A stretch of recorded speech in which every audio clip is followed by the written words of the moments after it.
What's up? Siyempre, Toyo TV. Nandito tayo sa graduation ng aking anak. Parents, di ba? Nakita natin tayo ng graduation ng aking anak. So, update natin kayo.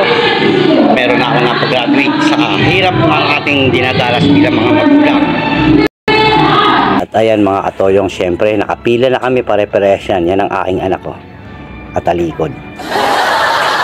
Yan, nagkaantay kami ng signal para mag-marcha papunta dun sa stage kasama ang aming mga anak at mga magulang. Yan ang aking anak, nahihiya sa camera kaya ayaw lumingon.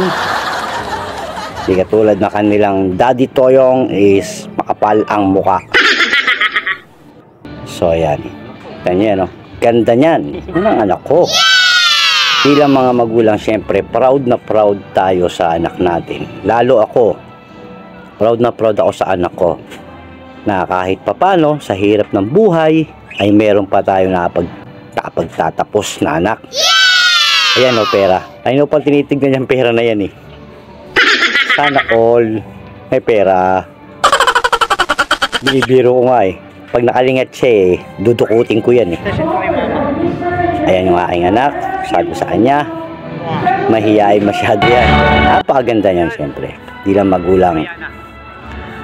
Hinahanap ko yung mga anak ko dyan, tingnan mo. Hindi ko na makita kasi magkakamukha na sila lahat. Bilang magulang, proud na proud. It is my honor and pride to present to you the graduates of ADM 201. Tapos pa rin. Dito lang yan sa One Sumulong, siyempre. Dito nagtapos ang ating anak sa senior high. Kaya bilang magulang, proud tayo sa mga anak natin.